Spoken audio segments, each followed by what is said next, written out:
자, 여러분 안녕하세요. 황진범입니다. 자, 이번 시간은 제4장 과세표준과 세액의 계산 이 파트 1에 대해서 한번 공부를 해보도록 하겠습니다. 과세표준과 세액의 계산은 파트 1, 2, 3로 나눠져 있어요. 그래서 총 3개의 파트로 나눠져 있기 때문에 특히 전산회계 1급에 나오는 부분, 그 다음 FAT 1급도 포함을 해서 시험 범위가 이제 부가가치세만 보았으면은 이제 그 전산회계 시험과 FAT 시험은 거의 비슷하게 나와요. 그 다음에 이제 TAT에 해당하는 부분 통해서 이제 한번 해보도록 하고요. 과세표준과 세액의 계산 이 첫 번째 부분은 이 과세표준에 대해서 어떤 건지 이 부분에 대해서 주로 이제 하는 부분과 그 다음에 세금계산서에 대해서 이제 설명해 보는 이번 파트 1에 대한 시간이 되겠습니다. 특히 세금계산서 부분이 중요하니까 꼭 집중해서 들어주셔야 됩니다. 자, 이번 최종 수능 5편은 부가가치세 세금계산서를 발행할 수 있다 입니다. 자, 세부수능 5편은 과세표준에 대해서 설명할 수 있다. 두 번째는 세금계산서 발행에 대해 설명할 수 있다. 증빙서류에 대해 설명할 수 있다. 수정세금계산서에 대해 설명할 수 있다 입니다. 자, 1절 과세표준과 세율 파트입니다. 자, 과세표준은 매출의 공급가액만 얘기를 합니다. 매출의 공급가액. 그러니까 즉 과세표준을 얘기를 하는 게 전단계 세액공제법에 의해서 매출세액에서 매입세액에 대한 납부세액 이 부분을 얘기를 하는 게 아니에요. 과세표준은 이 부분에서 얘기하는 게 아니고 부가가치세에 대한 과세표준은 매출의 공급가액만 얘기합니다. 매출의 공급가액만. 그러니까 즉 매출 가액을 얘기를 하는 거예요. 실제로 판매한 금액, 그러니까 부가가치세를 이제 포함하기 전 실제 과세 공급가액만 얘기를 합니다. 그래서 해당 과세 기간에 공급한 재화 또는 용역의 공급가액을 합한 금액을 말합니다. 그래서 그러니까 부가가치세 실무 이제 분기를 할 때 공급가액과 세액이라는 얘기가 나오는데 공급가액은 이제 단순히 매출 금액을 얘기를 해요. 그러니까 재화나 용역의 매출 금액을 얘기하고 그 매출 금액에 이제 부가가치세 10%가 붙는 게 세액이에요. 그래서 이 두 개를 합치는 게 공급 대가라고 부릅니다. 그래서 이거를 꼭 잘 구분해 주셔야 돼요. 그래서 공급가액은 하나의 매출 금액, 그러니까 즉 판매 금액이라고 보시면 됩니다. 그 다음 재화의 수입에 대한 과세표준은 관세의 가격, 관세, 개별소비세, 주세, 교육세, 농업자 특별세, 교통에너지 환경세 다 포함을 하는데 이거는 부대비용이라고 해요. 전부 다 관세, 그 다음에 개별소비세, 주세, 교육세, 농업자 특별세, 교통에너지 환경세 다 포함한 부대비용을 얘기를 하고요. 그래서 이 부분에 대해서는 이제 부가세는 별도이기 때문에 포함은 하지 않는다 라는 부분에 보시면 됩니다. 그래서 과세표준이라는 거는 아시겠죠? 매출의 공급가액, 즉 매출가액을 얘기를 한다 라는 부분을 꼭 알아두시길 바라겠습니다. 자, 과세표준과 세율 두 번째는 공급 유형별 과세표준이에요. 재화 및 용역의 금전 가치의 모든 것을 포함한다. 즉 뭐냐면은 매출 가격을 얘기를 해요. 과세표준은 매출 가격이라고 얘기했었어요. 매출 가격, 그러니까 즉 공급 가액을 얘기를 하죠. 그래서 금전으로 대가를 받은 경우라고 했어요. 금전으로, 그러니까 즉 현금으로 대가를 받은 경우 있죠. 원화 같은 경우에는 이제 그 금액이 돼요. 세금계산서상 공급 가액이 되고요. 근데 외화 같은 경우에는 공급 시기 전에 돈을 받는 경우도 있어요. 그러니까 공급 시기 전에 돈을 받는 경우, 공급 시기 이후에 돈을 받는 경우가 있어요. 그러니까 공급 시기 저는 항상 원화 한가 금액을 봅니다. 그러니까 외화에서 원화로 돈을 바꾸는 금액으로 보고요. 공급 시기 후의 금액은 기준 환율, 그러니까 즉 당시에 매출한 기준 환율 얘기하고 또는 재정 환율로 얘기를 합니다. 그러니까 금전 외의 대가, 현물 같은 경우에는 시가를 얘기하죠. 그러니까 공급한 재화 또는 용역의 시가를 얘기합니다. 폐업하는 경우에는 폐업의 시가, 간주공급에 해당이 되죠. 간주공급인 경우에는 무조건 시가예요. 그 다음에 간주공급에 해당하는 경우 타사업장 반출은 제외합니다. 시가. 그러니까 간주공급에 해당하는 경우 타사업장 반출은 제외돼요. 타사업장 반출은 시가가 아닌 원가로 보기 때문에 과세표준은 원가 금액으로 봐요. 그래서 이걸 제외한 나머지 같은 경우에는 무조건 시가로 봅니다. 근데 간주공급의 타사업장 반출은 이제 일정 금액 포함한 금액 얘기하지만 사실적 원가를 얘기를 하는 것과 진배가 없어요. 그 다음 외상거래라든지 할부거래는 이제 외상거래 같은 경우에는 총가액을 얘기해요. 그러니까 즉 대가, 그러니까 즉 금전으로 받은 경우 외에 해당하는 경우를 얘기를 하죠. 그래서 공급한 재화의 총가액. 할부거래 같은 경우에는 이제 세금 부가세를 각 부문으로 받기로 한 때를 얘기를 합니다. 그래서 과세 표준에 대한 이 기준 금액은 항상 세금 계산서에 발행된 금액이라고 생각하시면 돼요. 근데 그 중에서 금전으로 대가를 받은 경우, 금전 외인 경우, 외상거래 같은 경우에는 이제 항상 세금 계산서상 매출금이라고 생각을 하시는 게 가장 좋은 방법이라 생각하면 되고요. 현물 같은 경우에는 이제 시가에 해당하는 경우, 그 다음에 외상거래 같은 경우에도 역시 세금계산서상 매출금액으로 생각하시는 게 이해가 가장 빠를 거라고 생각합니다. 그 다음 나머지는 이제 간주공급이죠. 간주공급은 이제 원가를 안 보고 시가로 보는데, 단 타사업장 반출인 경우에는 원가로 본다. 이 부분에 대해서 꼭 주의를 해주시길 바라겠습니다. 자, 그 다음 과세표준에 포함하지 않은 항목이라고 되어 있는데, 과세표준에 포함하지 않은 항목에 대해서는 시험 문제에서 나와요. 그래서 과세표준에 포함하지 않은 항목은 매출 애누리 및 할인, 그 다음 매출 할인이 되고요. 그 다음 매입 애누리 및 환출과 매입 할인인데, 과표는 매출에 해당하는 부분이기 때문에 매입은 사실상 과세 표준에 해당이 되진 않아요. 그래서 매입 애누리 및 환출과 매입 할인은 과세 표준에는 해당 사항은 없고요. 왜 이걸 적어놨냐면은 과세 표준은 매출 가액이기 때문에 매입 같은 경우에는 공급받는 자 입장에서도 이 금액은 직접적으로 빼줘야 된다는 의미에서 적어놓은 거예요. 그래서 매출 애누리 및 할인과 매출 할인은 포함하지 않고요.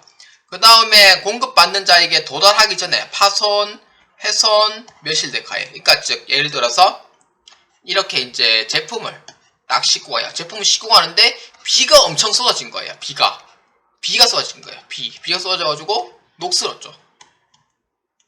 그래서 전화가 왔죠. 녹슬었다고. 멸실된 거죠.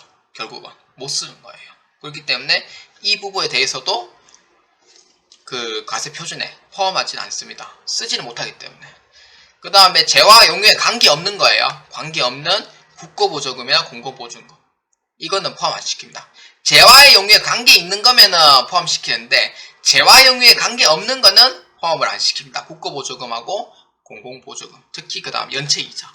이거는 특히 아셔야 돼요. 연체이자는 돈 주는 걸 지연됐을 때 연체이자를 포함시키는데, 과세 표준에 포함 안 시킵니다, 이거는.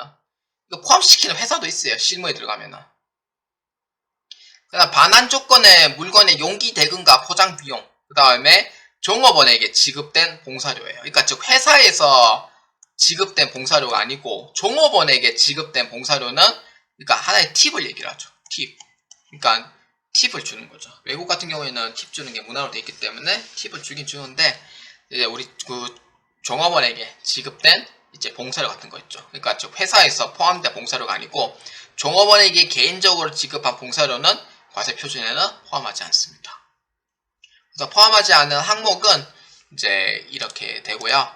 포함하지 않는 항목은 특히 이 부분과 이 부분과 이 부분과 이 부분, 이 4개는 반드시 알고 계셔야 돼요. 그 다음에 공제하지 않는 항목, 장려금, 대손금, 하자보증금은 공제하지 않은 항목으로 구분되어 있습니다. 그러니까 과세 표준에 포함되어 있는 부분은 아니고 공제를 하지 않는 항목으로 되어 있어요.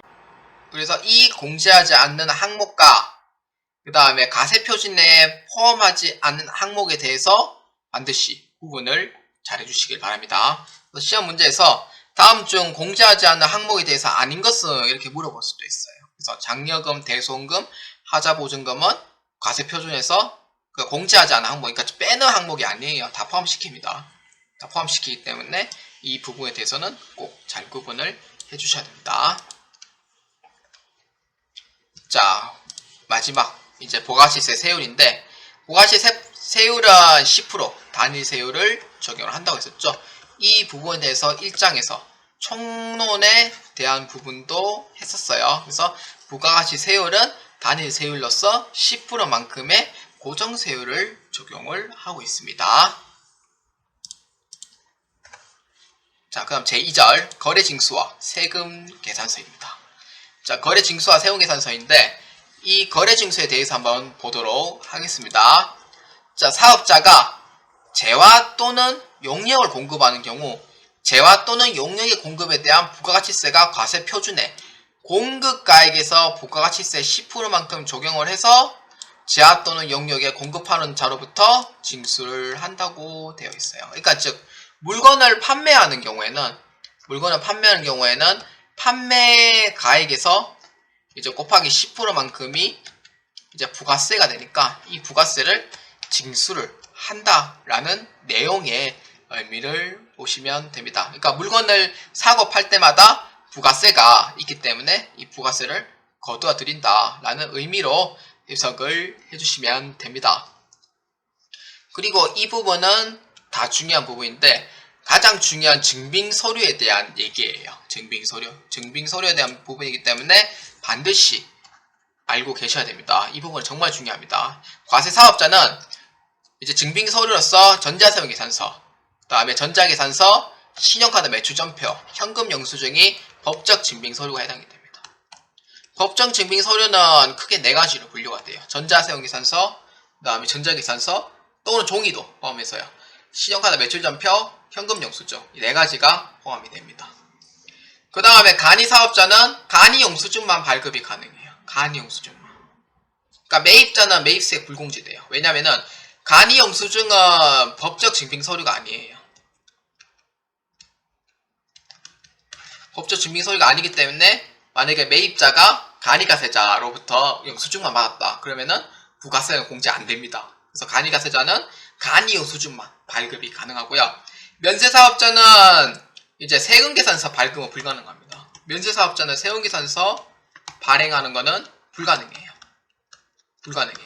면세사업자가 세금계산서 발행하다 얘기를 나오면은 무조건 틀린 거예요. 면세사업자는 세금계산서 발행이 불가능합니다. 그래서 전자계산서, 신용카드 매출전표, 현금영수증에 대해서 보시면 되고요. 그 다음에 수입 같은 경우에는 수입 전자세금계산서, 수입 전자계산서에 대해서만 이제 발행을 할 수가 있습니다. 그래서 법적 증빙서류는 전자세금계산서, 전자계산서, 신용카드 매출전표, 현금영수증 이게 법적 증빙서류가 되고요. 그 다음에 발행을 할 수 있는 이제 과세사업자, 그 다음에 간이사업자는 간이영수증만 발급 가능하고 면세사업자는 세금계산서 발행은 불가능합니다. 그 외에는 다 가능하고요. 그 다음에 세관장, 수입 같은 경우에는 수입 전자세금계산서, 수입 전자계산서 이 2개만 가능을 하다라는 부분에 가장 중요하게 체크를 해주셨으면 좋겠습니다. 이러한 문제는 법적 증빙 서류가 아닌 것은 이라고 이제 F8나 전3회계 1급에서 나올 수도 있지만 조금 이제 응용돼서 나와요. 단순하게 나오지 않고 조금 응용돼서 나오기 때문에 조금 응용된 부분에 이제 나오기 때문에 그러니까 문제를 차근차근하게 푸시면은 답을 다 찾을 수가 있겠습니다. 자, 그 다음에 이제 세금 계산서입니다. 자, 세금 계산서라는 내용은 이 세금 계산서를 입력하는 난이 있어요. 그래서 필수적 기재사항과 임의적 기재사항이 있는데 세금 계산서에 대한 내용은 AT 시험에서는 이제 세금 계산서 발행하는 방법에 대한 문제가 나오기 때문에 그 부분에 대해서 이제 실습을 할 거고요. 한국세무사회 같은 경우에는 세금 계산서에 대한 이제 메인 매출 전표에서만 입력하는 문제가 나오기 때문에 그 부분에 대해서 이제 실습 시간에 같이 분리를 해서 그렇게 한번 실습을 해보도록 하겠습니다. 자, 세금계산서는 이제 필수적 기재사항은 무조건 별표예요. 시험 문제 나와요. 특히 FAT 1급이라든지 그 전3회계 1급에서 특히 시험 문제가 가장 많이 나옵니다. 회계 2급이란, 전산세무 2급이라든지 전산세무 1급에서는 시험 문제 비중은 좀 안 나오는 편이긴 해요. 근데 나올 수도 있고 안 나올 수도 있지만 그 전3회계 1급이나 FAT 1급 보시는 분들은 시험 문제에 나오는 경우가 확률이 높아요. 그래서 반드시 알고 계셔야 돼요. 자, 1번 공급하는 사업자의 등록번호와 성명 또는 명칭을 얘기합니다. 그러니까 상호를 얘기하는 거죠. 상호를 얘기해요. 공급하는 사업자 등록번호, 선명 또는 명칭. 그 다음에 공급받는 자의 사업자 등록번호. 그러니까 매입자를 얘기를 합니다. 물론 주민등록번호도 적어도 상관없어요. 주민등록번호 또는 고유번호 입력해도 상관없고, 그 다음에 공급 가입가, 부가가치세 세액, 그 다음에 작성 연월일, 이 4개는 반드시 필수적 기재사항이니까 이 필수적 기재사항이 일부가 없거나 전부가 없는 경우에 한해서는 가산세가 부과됩니다. 그래서 반드시 법적 증빙 서류에 해당하는 이 세용계산서는 법적 증빙 서류에 해당하는 필수적 기재사항은 무조건 다 알아두시길 바라고요. 임의적 기재사항 같은 경우에는 입력을 안 해도 상관이 없어요. 입력을 안 해도 상관없기 때문에 필수적 기재사항이 아닌 거는 이제 전부 다 이제 임의적 기재사항이다 라고 보시면 되겠습니다.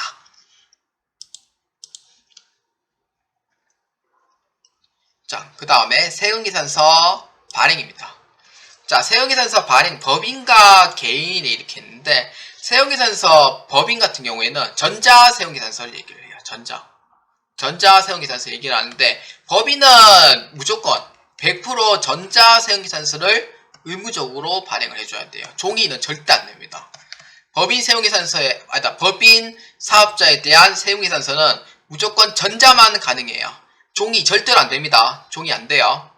근데 개인 같은 경우에는 이제 기준이 있어요. 공급 가액이 3억 원 이상인 경우에는 의무적으로 발행을 해줘야 됩니다. 개인 사업자는 3억 원 이상인 경우에는 의무적으로 전자세금계산서를 발행을 하는데 예외적으로 3억 원이 넘지 않아도 자발적으로 전자세금계산서 발행은 가능합니다. 가능해요. 그래서 개인 사업자는 3억 원 이상인 경우에는 의무적으로 발행을 해야 되는데 근데 3억 원이 안 넘는 개인 사업자들도 있죠. 그런 사람들도 자발적으로 전자세금계산서 발행하는 거는 가능합니다. 그래서 개인은 3억 원 이상 넘어가면은 종이 발행은 절대로 안 돼요. 무조건 전자만 해당이 되고요. 3억 원이 넘지 않는 사업자는 자발적으로 전자로 해도 되고 종이로 해도 상관은 없어요. 그래서 만약에 이제 문제가 나온다라고 하면은 개인 사업자는 무조건 3억 원 이상인 경우에는 의무적으로 발행하지만 3억 원 이하는 전자세금계산서를 발행할 필요는 없다 라는 얘기 나오면은 무조건 틀린 거예요. 왜냐면은 3억 원을 넘지 않는 개인 사업자도 전자세금계산서 발행을 하는 거는 선택적으로 가능은 하다는 거예요. 불가능하다 얘기 나오면 절대로 안 됩니다. 또는 하지 않아도 된다.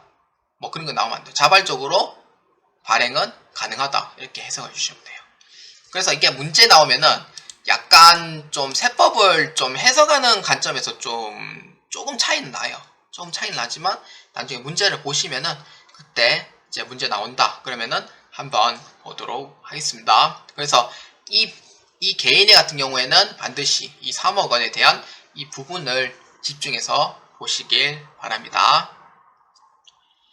자, 그 다음에는 이제 위스탁 세금계산서인데, 위스탁 세금계산서는 어떤 거냐면은, 이제 위탁 매매라는 수익 인식 기준을 아실 거예요. 학원이라든지 인터넷 강의에서 들으셨을 건데, 위탁 매매의 수익 기준은 뭐냐면은, 이제 위탁자가 숙탁자에게 이제 위탁 판매를 부탁을 합니다. 그러면 숙탁자는 이제 최종 소비자에게 이제 판매를 해요. 이때 수익으로 인식됩니다. 숙탁자가 팔아야지만 수익으로 인식이 돼요. 그래서 세금계산서는 어떻게 발행하냐면은 세금계산서는 이제 그려보면은 위에 뭐냐면은 위수탁 세금계산서가 나와요. 그래서 이게 수탁자의 이름이 나오고 상대방 회사가 나오고 그 밑에 이제 위탁자의 이제 세금계산서 내용이 나옵니다. 그래서 요 읽어보시면은 위탁 판매 또는 대리인에 의한 판매인 경우에는 수탁자 또는 대리인이 이제 본인의 명의로 세금계산서를 발급을 해요. 그러니까 즉 수탁자가 발행을 합니다. 그래서 위탁자가 직접 공급하는 경우에도 세용계산서는 발행이 가능하다는 거예요. 그러니까 즉, 자, 그래서 위탁 세금 계산서를 발행을 하면은 위탁자도 가능하고, 위탁자가 직접 발행해도 되고, 수탁자가 직접 발행해도 상관은 없어요. 그래서 만약에 수탁자가 판매했다 그러면은 수탁자가 발행을 해주면 되고요. 만약에 위탁자가 직접 공급하면은 위탁자가 세용계산서가 발행이 가능합니다. 그래서 이거는 잘 읽어보셔야 돼요. 그러니까 수탁자 또는 수탁자 또는 대리인이 위탁자 또는 본인의 명의로 세용계산서를 발급이 가능하다고 되어 있어요. 그러니까 위탁자도 가능하고 수탁자도 가능하다는 거죠. 그러니까 수탁 매매를 했을 경우에는. 근데 위탁자가 직접 판매했다 그러면은 위탁자가 세용계산서를 발행 가능하다라는 해석을 두시면 됩니다. 그러니까 이래나 저래나 둘 다 발행하는 거는 가능하다는 그런 결론이라고 보시면 됩니다. 자, 그 다음에는 이제 거래 징수와 세용계산서인데, 그 수정 세용계산서에 대한 발행 부분입니다. 수정 세용계산서의 발행 부분은 특히 TAT 2급 하시는 분하고 그 다음에 TAT 1급에서는 필수적으로 나오는 부분이긴 하지만, 전산 세무 1급이라든지 전산 세무 2급은 이론 문제에서 많이 나오는데, 사유 입력 같은 경우에는 전산 세무회계 1급에서는 나와요. 근데 세무 2급에서는 거의 안 나와요. 그래서 TAT 2급이나 TAT 1급을 준비하시는 분들은 특히 집중해서 보셔야 됩니다. 그리고 이론 문제에서도 시험 문제에 출제가 됩니다. 자, 사유가 이제 몇 가지 사유가 있는데, 첫 번째는 환입되는 경우예요. 환입된 경우에는 환입된 날로 작성일로 봅니다. 환입되는 날. 그러니까 환입되는 경우에는 반품돼서 돌아오는 날을 얘기를 하죠. 반품돼서 돌아오는 날을 얘기하니까, 환입되는 경우에는 환입된 날을 이제 작성일로 봅니다. 그 다음 계약의 해지 같은 경우에는 해지된 날이에요. 그러니까 환입된 날에는 환입된 그 날로 작성을 하고요. 해지된 날에는 해지된 그 날로 작성해주면 돼요. 그 다음에 공급가액 변동은 증감 사유가 발생한 날로 작성합니다. 그러니까 예를 들어서 100개의 단가가 5,000이라고 하면은 단가를 이제 할인해주면서 이제 변동을 하는 거죠. 그러니까 4,000원으로 변동할 때. 그래서 변동된 날로 이제 작성을 합니다. 자, 그 다음에 과세에서 영세로 가는 경우가 있어요. 과세에서 영세로 내국신용장을 개설하거나 구매확인서가 발급된 경우가 있는데, 이 부분에서는 최초의 한 장, 그 다음에 수정 2장이 발행이 됩니다.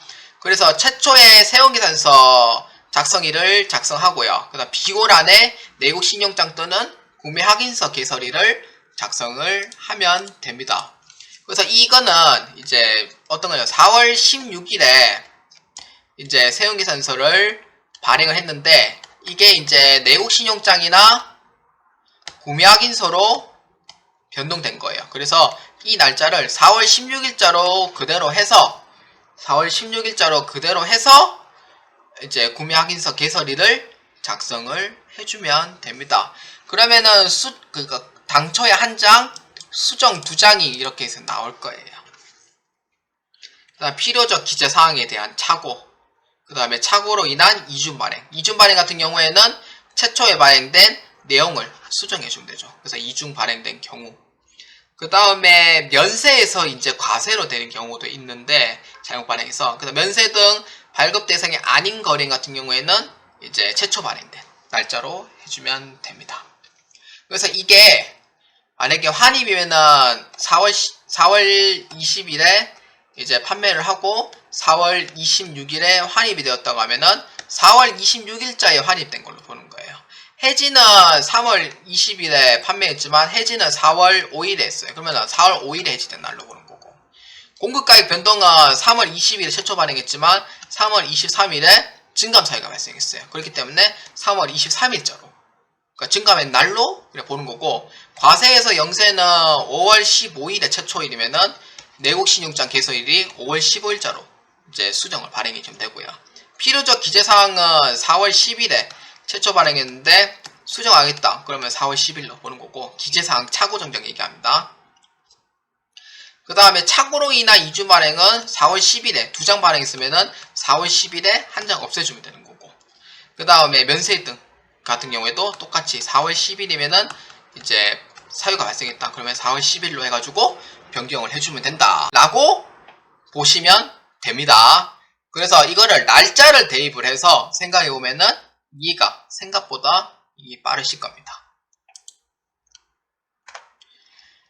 자, 다음. 세형기탄서 발급 의무 면제입니다. 발급 의무 면제. 이거는 주로 이제 실무 문제에서도 많이 나오고요. 이론 문제에서도 많이 나와요. 특히 이론 문제는 이제 각 난이도마다 깊이가 다르게 나옵니다. TAT나 FAT나 전산세무회계나 전산회계. 난이도에 따라서 이제 차이가 나오지만 실무 같은 경우에는 반드시 TAT 1급, 그 다음에 전산세무 1급, 2급에 대한 부분은 반드시 이 사유를 알고 계셔야 돼요. 특히 어디서 나오냐면은 그 신용카드 매출전표, 합계등, 수령등 가표에서 이 해당 사항에 대한 부분 문제가 나와요. 그래서 꼭 알고 계셔야 됩니다. 자, 전자세형계산서 발급 의무 면제입니다. 그러니까 즉 과세 사업자이긴 한데, 그러니까 발급 의무를 면제해 주는 경우가 있어요. 발급 의무를 면제해 주는 경우. 그래서 그러니까 이거는 공제사항은 아닙니다. 불공제예요. 불공제. 그래서 중요한 키워드 있었죠. 신용카드 전표를 수령하더라도 해당 사항이 있는 경우 공제사항은 아니라고 했어요. 그래서 절대 입력을 해서 안 됩니다. 신용카드 매출전표를 수령했는 경우에는 절대 입력을 해서는 안 됩니다. 그래서 다 불공제예요. 이거는. 자, 택시. 노점 행사한 사람이고, 그 다음에 소매업이 됐는데, 소매업인 경우에는 예외적으로 요청하는 경우에는 세형계산서 발행이 가능해요. 그래서 이거는 꼭 잘 아셔야 돼요. 소매업인 경우에는 요청 시 세형계산서 발행이 가능합니다. 그 다음에 미용, 욕탕 이런 거. 그 다음에 간주공급에 해당하는 경우. 간주공급은 세형계산서 발행 자체가 없어요. 간주공급은 세형계산서 발행 자체가 없고, 단 타사업장 반출은 세형계산서 발행을 하기 때문에 제외를 하고, 그 다음에 간주임대료, 그 다음에 공인인증서 발급 용역인데, 이거는 꼭 아셔야 돼요. 요청 시 세형계산서 발급 가능합니다. 공인인증서는 세형계산서 발행이 가능해요. 원래는 불가능하지만 발행은 가능하다라고 보시면 되겠습니다. 그래서 전자세금계산서 발급 의무 면제 꼭 잘 보시고요. 그 다음에 세금계산서 발급 시기예요. 세금계산서 발급 시기는 이제 두 가지로 나눠져 있어요. 첫 번째는 월합계 세금계산서하고 이제 단건으로 발행하는 경우였어요. 단건을 발행한 경우에는 이제 공급 시기에 맞춰서 발행을 해줍니다.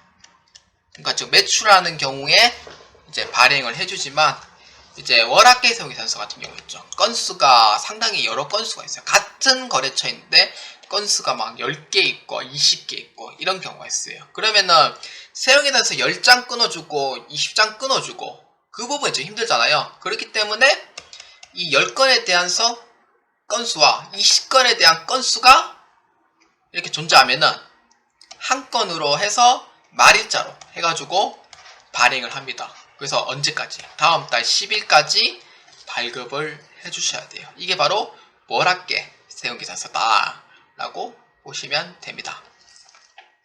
실무에서는 다음 달 10일까지 발행을 해요. 단건 거래라도. 그런데 시험에서는 월합계 세금계산서 같은 경우에는 다음 달 10일까지 발급을 해줘야 됩니다. 그래서 월합계 세금계산서에 대한 내용은 상세하게 세 가지로 이제 대상의 경우는 이렇게 되어 있는데, 첫 번째는 거래처별로 1여거리예요. 그러니까 즉 1개월 전을 얘기하죠. 현재 9월이니까 이제 8월분 이렇게 해서 보시면 되죠. 1여거리니까. 그러니까 역순 공급가액을 합쳐서 해당 말일에 작성 연월일로 하여 세금계산서 발행. 그러니까 같은 거래처의 주식회사 뭐 플러스라는 회사에 보면은 이제 10건이다. 그러면은 1일에 판매했고 5일에 판매했고 7일에 있고 8일이고 13일이고 14일이고 뭐 17일, 18일, 20일에 22일이다. 그러면 한 장씩 10장 발행하기 힘들잖아요. 그렇기 때문에 그러니까 말일자로 한 번에 해서 총 공급가액과 세액으로 해가지고 작성을 하는 게 바로 이 월합계 세운계산서를 발행을 한다. 이렇게 해서 해석을 해주시면 되고요.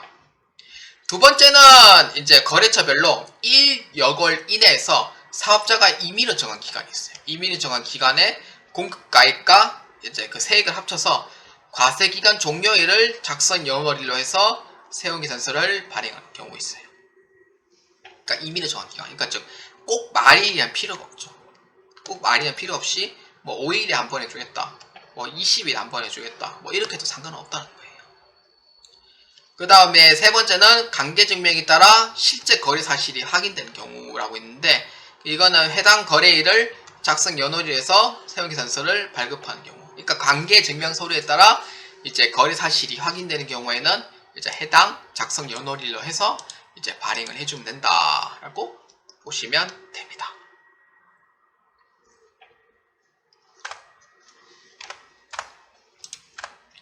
자, 다음 세금계산서 발급 시기는 이제 그 다음 파트에 한번 해보도록 하겠습니다.